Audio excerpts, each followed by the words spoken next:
Hello students, अपन बात कर रहे थे फिजियोलॉजी ऑफ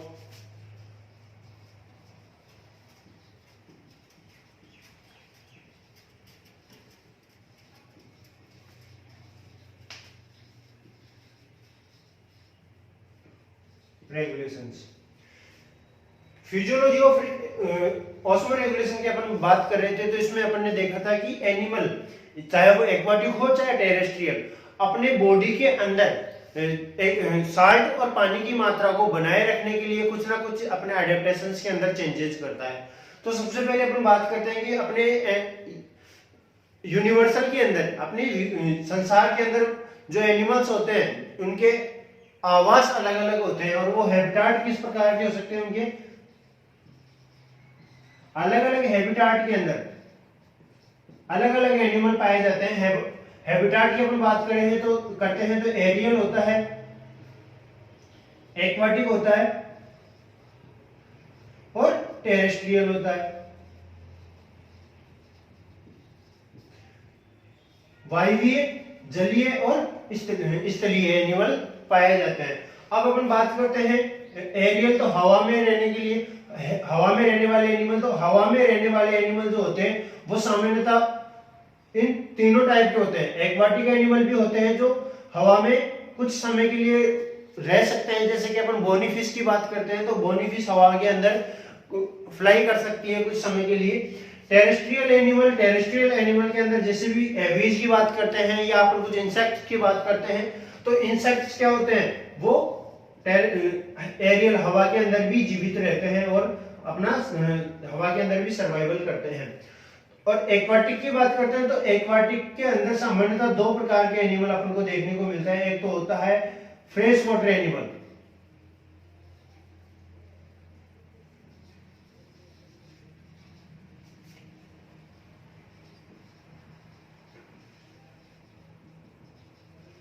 और दूसरा होता है मेराइन वाटर।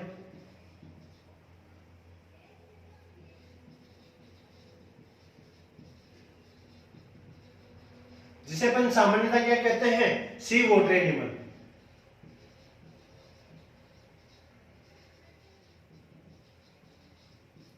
ठीक है, टेरेस्ट्रियल की अपन बात करें तो टेरेस्ट्रियल के अंदर ऐसे प्राणी जो स्थल पर रहते हैं, और स्थल पे अपन सब जानते हैं कि जो एनिमल वाटर के अंदर नहीं रह सकते वो स्थल पे ही रहते हैं, और इनके अंदर कुछ चेंजेस। अब ये अपने इंटरनल ऑस्मेटिक कंसंट्रेशन को, ये सभी एनिमल क्या करते हैं, ये ऑल एनिमल, ये सभी एनिमल अपनी बॉडी के अंदर पाए जाने वाले लवणीय सांद्रता को स्थिर बनाए रखने के लिए इनमें कुछ विशेष प्रकार की एडेप्टेशन पाई जाती है।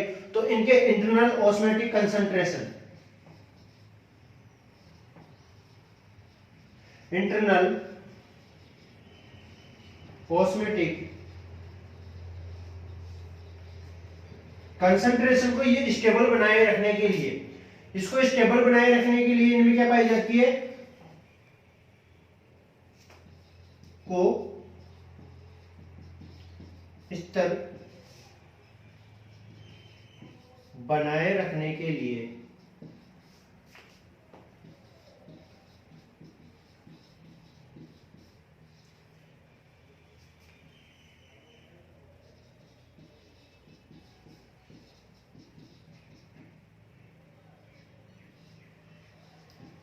सभी प्राणियों में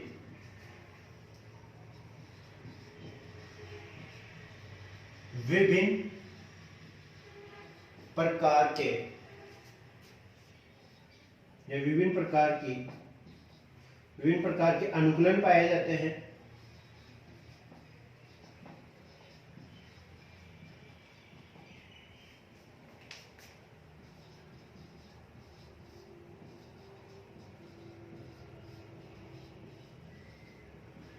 अब ये जो अनुकूलन है, ये एडेप्टेशन जो है,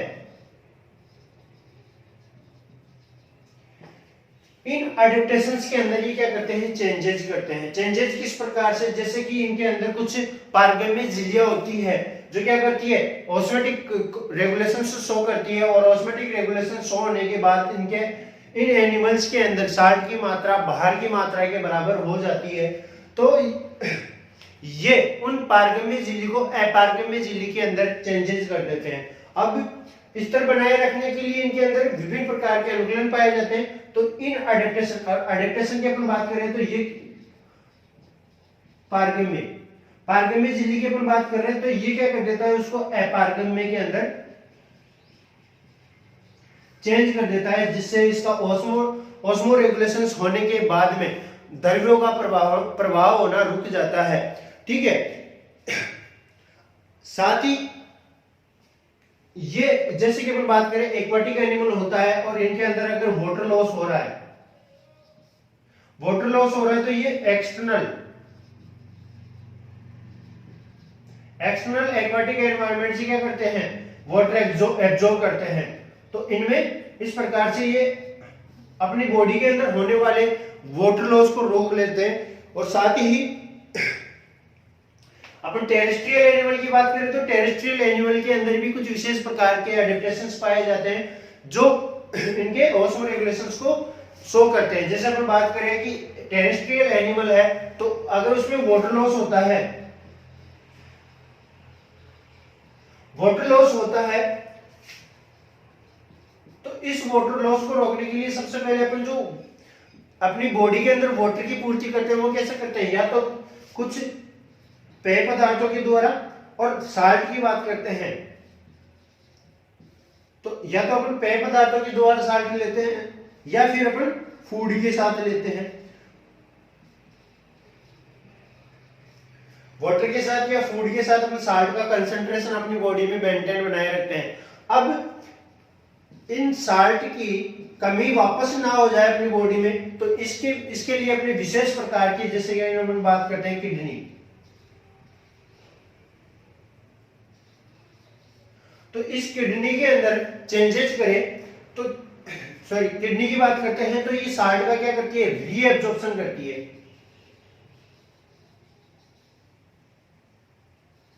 और रीएब्जॉर्प्शन के कारण जो साल्ट जो अपनी बॉडी में जो अपने यूरिन पार्ट में नाइट्रोजन प्रोडक्ट के रूप में बाहर निकलता है, उसमें से यूजफुल जो साल्ट्स जो होते हैं उनका रीएब्जॉर्प्शन होता है और वो वापस अपने लीवर के अंदर पहुंचा दिया जाता है और वहां से पूरी बॉडी में सप्लाई होते हैं। जहां पे भी साल्ट की कमी होती है वहां पे इनका रेगुलेशन हो जाता है। तो इस प्रकार से ये क्या करता है, मैकेनिज्म शो करता है किसकी, ऑस्मोटिक प्रेशर की, ऑस्मो रेगुलेशन की। यानी कि अपन जो पढ़ रहे हैं वो है अपना टॉपिक जो है वो है मैकेनिज्म ऑफ ऑस्मो रेगुलेशन। तो मैं बताना भूल गया, सीधा ही डायरेक्ट स्टार्ट कर दिया। तो मैकेनिज्म ऑफ ऑस्मो रेगुलेशन में अपन बात करते हैं तो हैबिटाट, जो भी प्राणी है उनके हैबिटाट फिक्स होते हैं, या तो एक्वाटिक होते हैं, टेरेस्ट्रियल होते हैं या एरियल होते हैं। तो एक्वाटिक की बात करते हैं तो फ्रेश वाटर और मैराइन वाटर के अंदर होते हैं, और टेरेस्ट्रियल की बात करते हैं तो टेरेस्ट्रियल के अंदर अलग अलग क्षेत्र में सभी स्थलीय जीव पाए जाते हैं।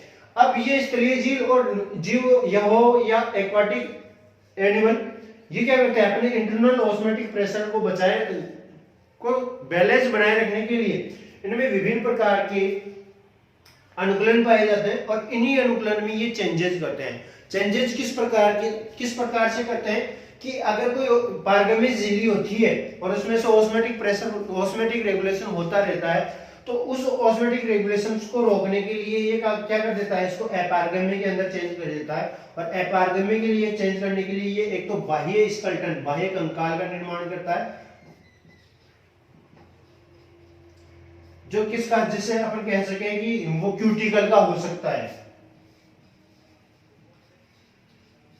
जो किसकी बनी होती है, कैल्शियम कार्बोनेट की क्यूटिकल लेयर पाई जाती है, जो अपारगम्य का काम करती है। और अपारगम्य का जो मेन वर्क होता है वो क्या करता है, बॉडी के एनिमल की बॉडी में पाए जाने वाले साल्ट्स का पानी के अंदर आने से उनको रोकने का वर्क होता है। या फिर ये क्या करते हैं, अपने कैरियर मॉलिक्यूल जो इनकी बॉडी में पाए जाने वाले इनऑर्गेनिक मेटल्स या लवणस जो होते हैं उनको कैरी करने वाले मॉलिक्यूल होते हैं, उनका आदान प्रदान करने वाले मॉलिक्यूल होते हैं। तो इनकी संख्या को क्या कर देते हैं, इनकी संख्या में ये चेंजेस कर देते हैं, इनकी संख्या को कम कर देते हैं या फिर इनको इनएक्टिव फेज में कन्वर्ट कर देते हैं, इनएक्टिव कर देते हैं, जिससे इनका ऑस्मो रेगुलेशन होने के बाद में इनऑर्गेनिक मेटल्स का ट्रांसफर होना रुक जाता है। अब बात करें अपन स्थलीय प्राणियों की, तो स्थलीय प्राणी जो होते हैं वो अपने बॉडी के अंदर लवणों की सांद्रता को बनाए रखने के लिए दो तरीकों से लेता है। एक तो लेता है फूड के रूप में और एक लेता है वाटर के रूप में, साल्ट्स को ग्रहण करता है। और इनको साल्ट्स को और इनको ग्रहण करने के लिए या तो इनमें पाई जाती है एलिमेंट्री कैनाल या फिर बॉडी सरफेस, या तो बॉडी सरफेस से करता है या एलिमेंट्री कैनाल से करता है। ठीक है, अब इनके अंदर साल्ट का जब लवणों की जब सांद्रता कम होती जाती है तो उसको रोकने के लिए इनमें किडनी, जैसे अपन बात करें एक्सक्रीटरी वैक्यूल्स जो होते हैं वो, और एलिमेंट्री कैनाल के अंदर स्मॉल इंटेस्टाइन जो होती है वो क्या करती है, इन साल्ट का एब्जॉर्प्शन करके कहां सेट करती है, उनको लीवर के अंदर पहुंचाती है और वहां से ये पूरी बॉडी में लवणों की सांद्रता को बनाए रखने के लिए सप्लाई करता रहता है। अब बात करते हैं अपन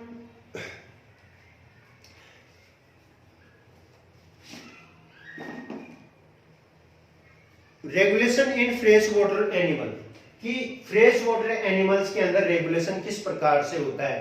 तो इससे पहले मैकेनिज्म ऑफ रेगुलेशन को एक बार वापस पुनः अपन समझ लेते हैं कि होता क्या है। ठीक है, तो इसको देखने के लिए अपन बात करें, अच्छे से इसको डिस्कस करते हैं।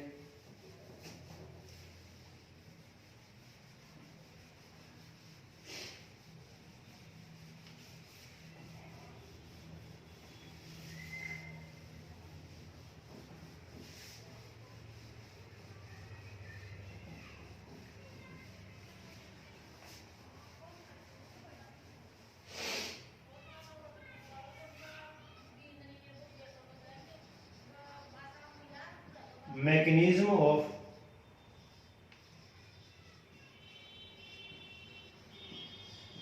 ऑस्मो रेगुलेशन, इसके अंदर अपन बात करते हैं तो कुछ एनिमल्स ऐसे होते हैं जो उनका हैबिटाट अलग अलग होता है। तो नेचुरल में पाए जाने वाले या प्रकृति में पाए जाने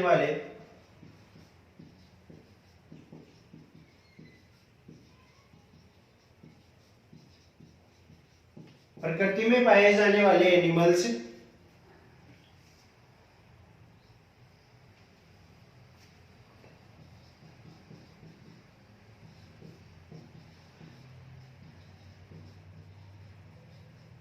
विभिन्न आवासों हैबिटाट में रहते हैं।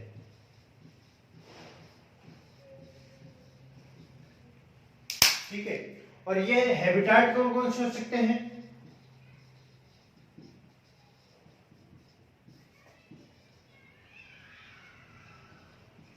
Aquatic and terrestrial. एरियल की बात नहीं करेंगे क्योंकि एरियल जो होते हैं वो इन्हीं दोनों प्रकार के एनिमल्स में से कुछ किस में जाते हैं, एरियल के अंदर अपन अडेप्टेशन, उनमें विशेष प्रकार के अडेप्टेशन होते हैं जिससे वो एरियल में जाते हैं। ठीक है, तो इन विशेष प्रकार जो हैबिटाट है इनमें एक्वाटिक और टेरेस्ट्रियल होते हैं। अब अपन जानते हैं कि एक्वाटिक के अंदर दो प्रकार के होते हैं, एक तो होते हैं फ्रेश वाटर एनिमल और दूसरे होते हैं मैराइन वाटर एनिमल। ठीक है, और टेरेस्ट्रियल की अपन बात करते हैं तो सभी स्थलीय प्राणी, यानी कि जो जल में नहीं पाए जाते वो स्थल में पाए जाते हैं, जैसे कि एम्फीबियंस है, रेप्टाइल्स, एवीज, मैमल्स, इनवर्टिब्रेट में जैसे कि अपन बात करें एनिलिडा के समूह में, और कुछ और जैसे कि हेमिगोडोटा, ये सभी किसमें आते हैं, टेरेस्ट्रियल एनिमल्स के अंदर आते हैं। अब इनके अंदर जो ये एनिमल है, इनमें इन एनिमल में अपनी इंटरनल, और इन सभी एनिमल के अंदर इन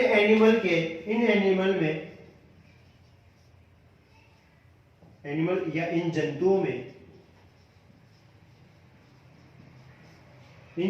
में अपने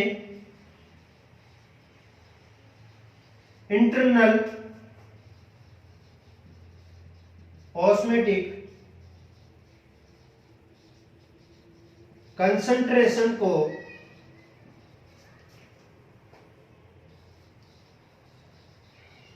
स्टेबल बनाए रखने के लिए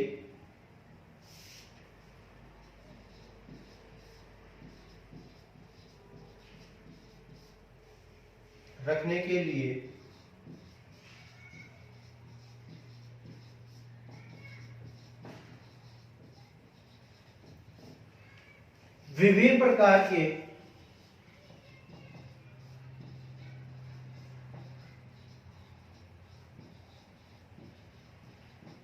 अनुकूलन पाए जाते हैं,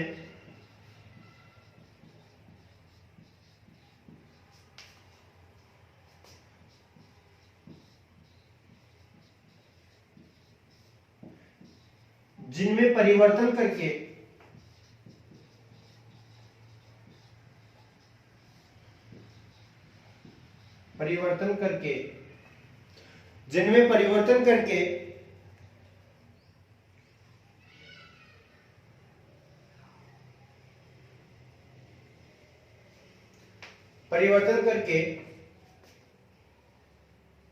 अपने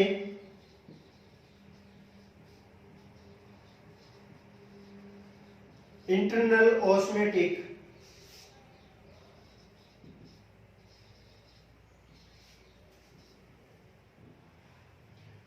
कंसंट्रेशन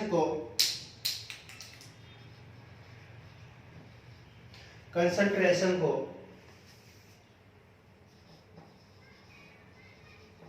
रेगुलेट करते हैं। अब जैसे चेंजेस जो करते हैं उनके अपन बात करें तो एक्वाटिक एनिमल की बात करें, और एक्वाटिक एनिमल के जैसे कि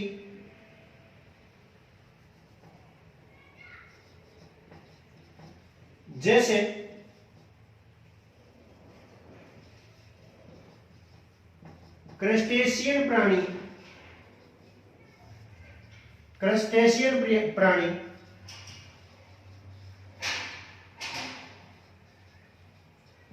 अपने शरीर में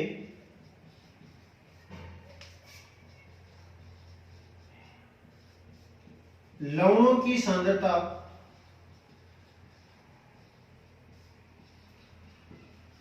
को बनाए रखने के लिए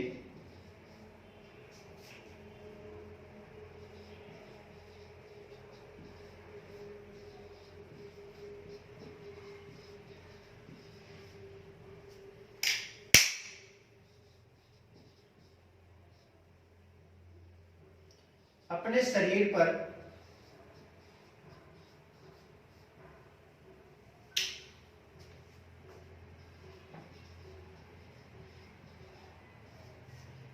क्यूटिकल आवरण का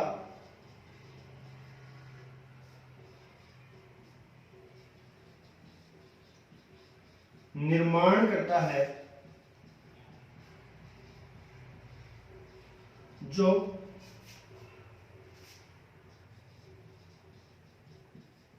लवणों के लिए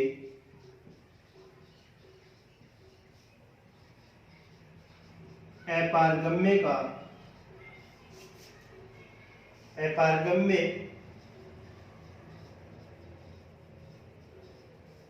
झिल्ली का कार्य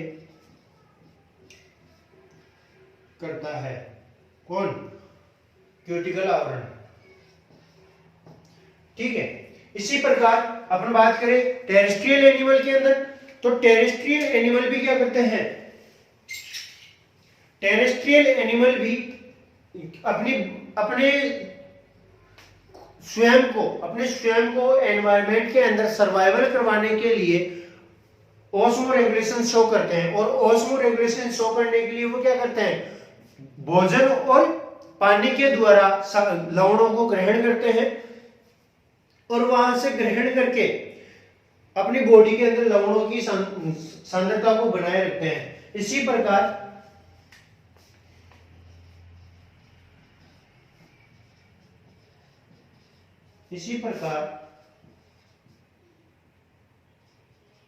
स्थलीय प्राणी भी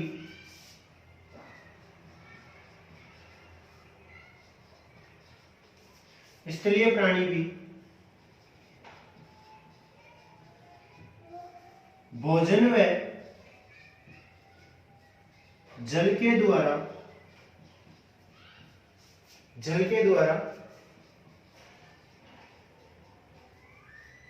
लवणों को ग्रहण करके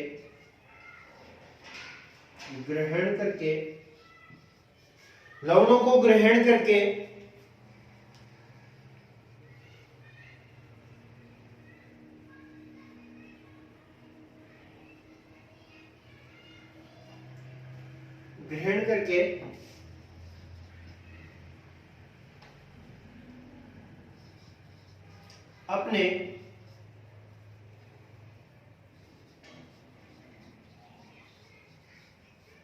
दैहिक तरल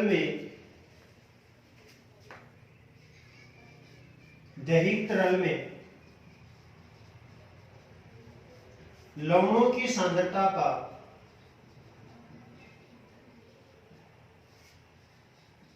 नियमन करते हैं।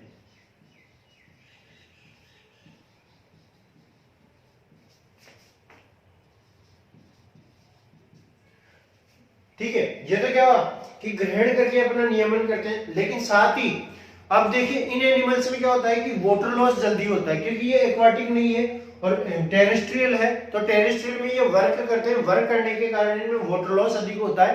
तो वाटर लॉस अधिक होने के कारण इनमें पानी की कमी आ जाती है। उसको मेंटेन करने के लिए कौन से एनिमल, टेरेस्ट्रियल एनिमल, तो उस टेरेस्ट्रियल एनिमल के अंदर पानी के लॉस को रोकने के लिए इनमें विशेष प्रकार के अनुकूलन पाए जाते हैं। और वो विशेष प्रकार के अनुकूलन जो होते हैं वो क्या होते हैं कि इनकी जो किडनी या वर्कक जो होते हैं उनके अंदर हेलन का लूप या उस हेलने के लूप में क्या होता है, पानी का रीएब्जॉर्प्शन होता है, पुण्य अवशोषण होकर पानी की मात्रा को मेंटेन किया जाता है। किसमें, एनिमल की बॉडी में।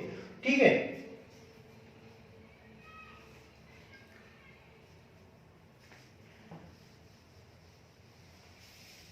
और ये जो वाटर लॉस होता है या वाटर हाथ से होता है उसको मिनिमम, कम से कम करने की कोशिश करते हैं। तो अपन लिखे स्थलीय जंतु या टेरेस्ट्रियल एनिमल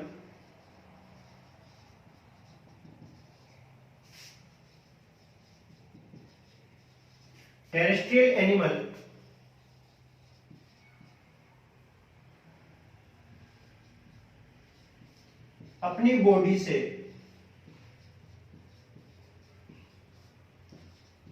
होने वाले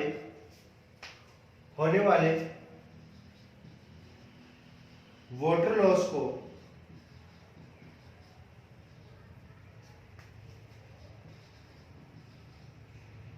मिनिमम करते हैं, मिनिमम लॉस करते हैं। और इसके लिए एवं इस क्रिया के लिए इनमें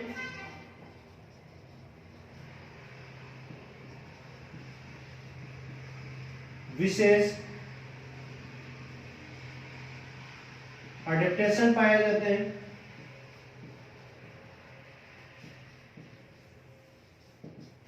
उन्हीं एडेप्टेशन के माध्यम से क्या करते हैं, वाटर का लॉस करते हैं, सॉरी वाटर लॉस को मिनिमम करते हैं। जैसे कि एग्जांपल की बात करें अपन,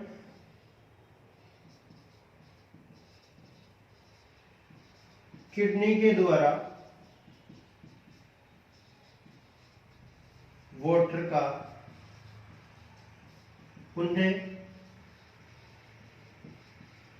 अवशोषण करके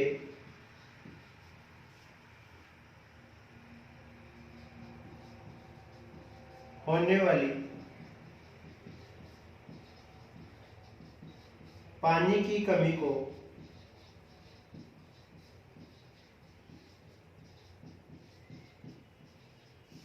रोका जाता है।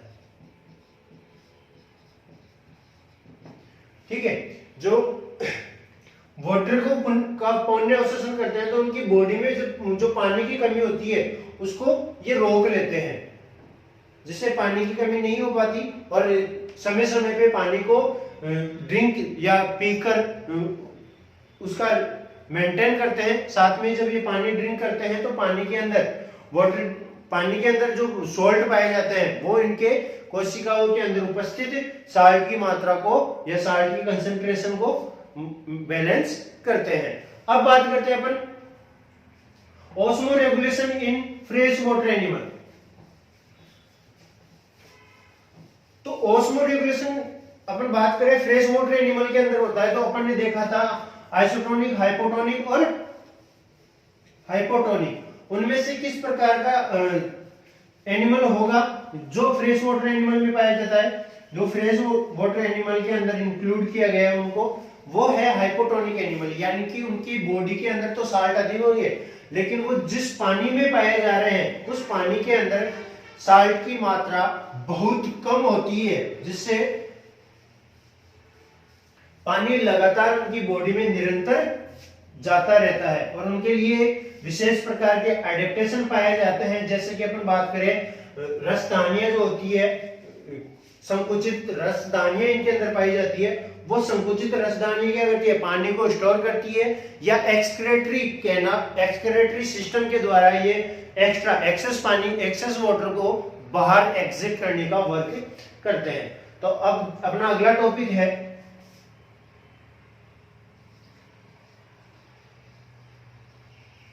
osmoregulation in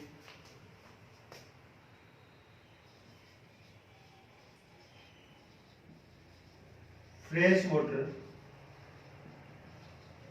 animal।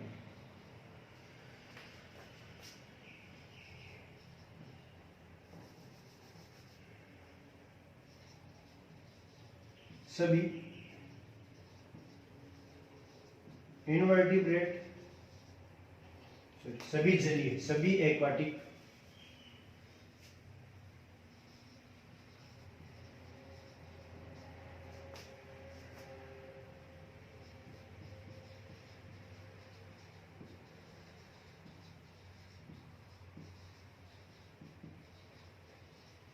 invertebrate animal and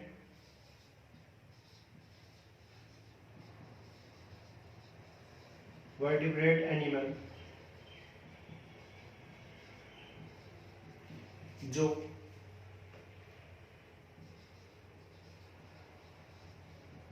aquatic होते हैं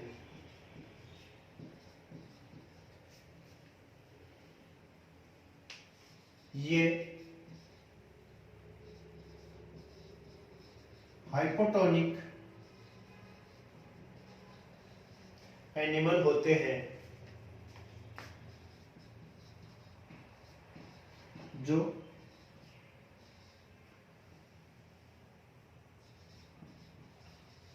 फ्रेश वाटर में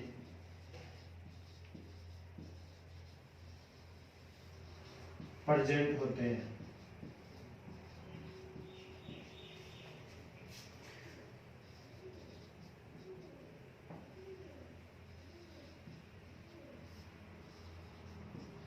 स्वच्छ जल में लवणों की सांद्रता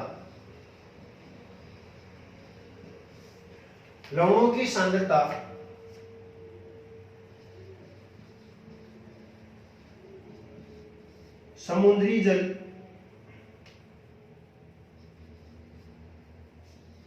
की तुलना में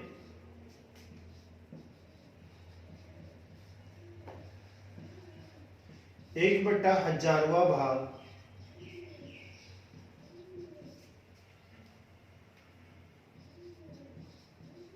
होता है। यानी कि समुद्री जल के अंदर लवणों की सांद्रता अगर 1000 है तो उस समय स्वच्छ जल के अंदर लवणों की सांद्रता जो होगी वो 1 होगी। ठीक है। इस प्रकार से स्वच्छ जल के अंदर लवणों की सांद्रता बहुत कम होती है, जबकि फ्रेश वाटर एनिमल जो स्वच्छ वाटर के अंदर पाए जाने वाले एनिमल्स जो होते हैं उनके अंदर सांद्रता बहुत अधिक होती है लवणों की। इसीलिए इनको कहा जाता है हाइपोटोनिक एनिमल।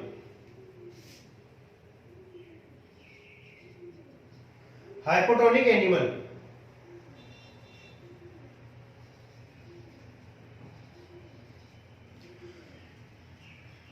और इस प्रकार के एनिमल्स में क्या होता है कि बाह्य एनवायरनमेंट से लगातार इन एनिमल की बॉडी के अंदर पानी लगातार अंदर प्रवेश करता है, जिसके कारण इनमें पानी की अधिकता हो जाती है। और अधिकता होने के कारण जो इनके अंदर पाया जाता है इनऑर्गेनिक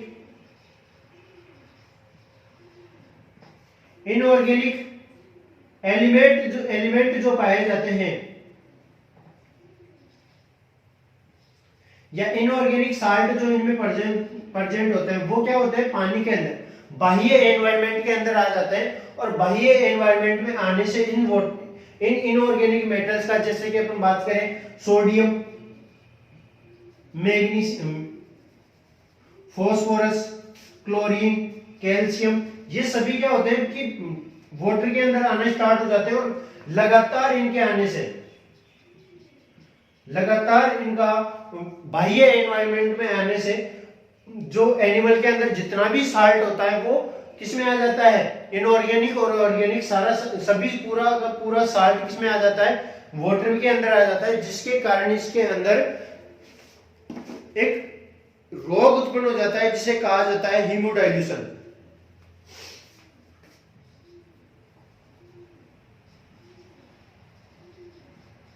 हीमोडाइल्यूशन इसको हिंदी में कहा जाता है रुधिर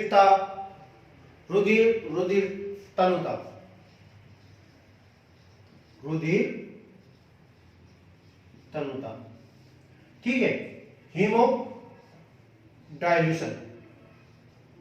यहां हीमो का मतलब रुधिर होता है और डाइल्यूशन मतलब तनुता। रुधिर के अंदर तनुता आ जाती है, मतलब कि इनका जो ब्लड होता है वो कैसा हो जाता है, पतला, डाइल्यूट हो जाता है।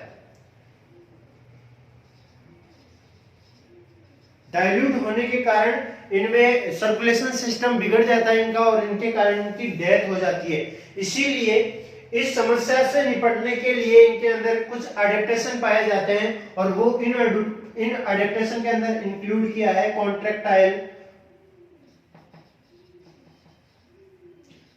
Vacuole and excretory system.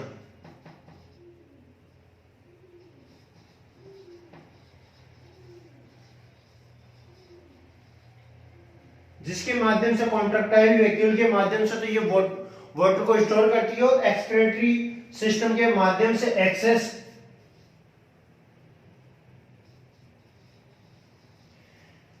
Water को क्या कर देती है, बाहर एग्जिट कर देती है, जिससे इसमें साल्ट की कंसंट्रेशन वो बनी रहती है, जबकि इनमें जाने वाला लगातार पानी जो आवश्यकता से अधिक होता है उसको ये बाहर एग्जिट करने का काम करती है। जैसे कि अपन बात करें अमीबा के अंदर,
देखिए ये तो है इसका माइटोकॉन्ड्रिया,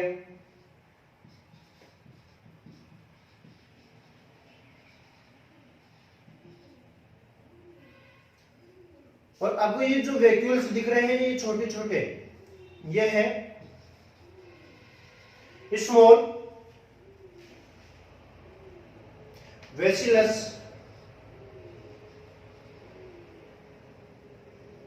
स्मॉल वेसिक्यूल,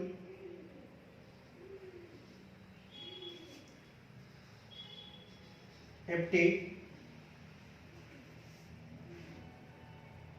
कॉन्ट्रैक्टाइल,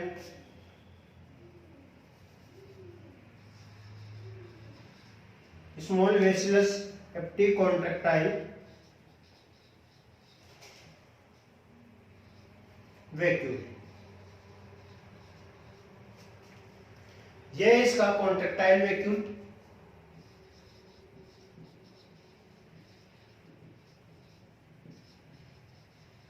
जिसमें जल भरा हुआ है। यह है न्यूक्लियस,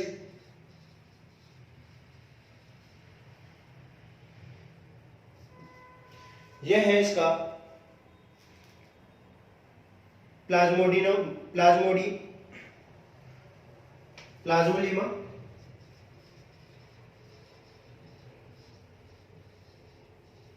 बाह्य मेम्ब्रेन जो होती है वो प्लाज्मोलिमा कहलाती है अमीबा की। ठीक है, अब ये एक्वाटिक एनिमल है और इसके अंदर कॉन्ट्रैक्टाइल वैक्यूल्स कैसे है?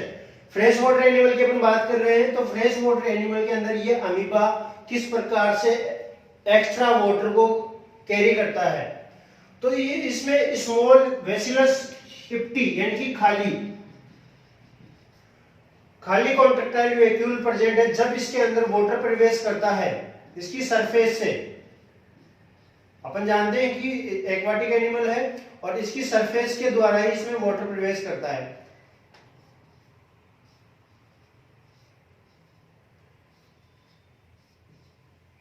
तो इस वाटर को ये जो स्मॉल वेसिलस है, कॉन्ट्रैक्टाइल वैक्यूल है, इनको इनके अंदर ये भर लेता है इनको। ठीक है, और भर के क्या कर देता है, ये इनको पंप कर देता है, पंपिंग आयंस। ठीक है, और इनको पंप कर देता है कहां? बाहर की तरफ। यहां से इन वैक्यूल्स को पंप कर देता है बाहर की तरफ, जिससे इनके अंदर वाटर की कमी, साल्ट की कमी नहीं होती। क्यों? क्योंकि ये इसके प्रोटोप्लाज्म के अंदर जो भी साल्ट प्रेजेंट होता है उन साल्ट को इन वैक्यूल्स के अंदर नहीं जाने देता, और इन वैक्यूल्स के अंदर साल्ट नहीं होता, ओनली वाटर होता है। जो इसका अपन कहे कि एक्सक्रेटरी भाग जो होता है, नाइट्रोजनी वेस्ट प्रोडक्ट जो होता है इनका, वो कहां प्रेजेंट होता है? इनके कॉन्ट्रैक्टाइल वैक्यूल के अंदर प्रेजेंट होते हैं, जिनको ये अपनी बॉडी मेम्ब्रेन के बाहर क्या कर देते हैं? प्लाज्मा लिमासिन को एग्जिट कर देते हैं पंप या एक्सोसाइटोसिन के द्वारा। एक्सोसाइटोसिन के द्वारा इनको बाहर कर देता है। पेनोसाइटोसिन को के द्वारा तो ये ग्रहण करता है और एक्सोसाइटोसिन के द्वारा ये इनको बाहर कर देता है, जिससे इनके अंदर सॉल्ट कंसंट्रेशन बनी रहती है और एक्स्ट्रा सेल्यूलर जो प्लाज्मा जो होता है उनको ये बाहर निकाल देता है। इस प्रकार से ये मेंटेन करता है। इस डायग्राम का है ऑस्मोरेगुलेशन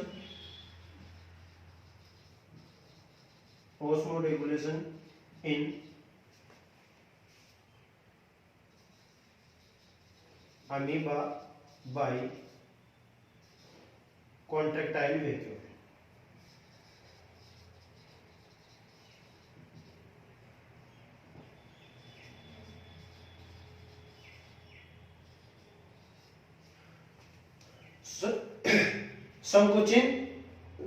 संकुचित वैक्यूल्स को क्या कहा जाता है?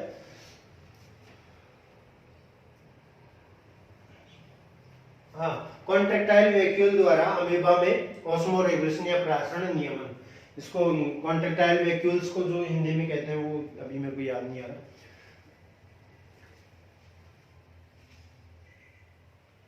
ठीक है, अब अपन बात में जो ऑस्मोरेगुलेशन इन फ्रेश वाटर एनिमल्स है उसका आगे की स्टडी अपन नेक्स्ट क्लास के अंदर करेंगे कि इसमें किस प्रकार से क्या क्या एडेप्टेशंस जो होते हैं उनमें पाए जाते हैं। जैसे कि अपन बात कर चुके हैं एक्सक्रीटरी वैक्यूल्स की बात कर चुके हैं। अब एक्सक्रीटरी सिस्टम के अंदर किस प्रकार से इनमें एडेप्टेशंस जो होते हैं वो साल्ट को इनकी बॉडी के अंदर बनाए रखता है और फ्रेश वाटर के अंदर साल्ट को नहीं जाने देता।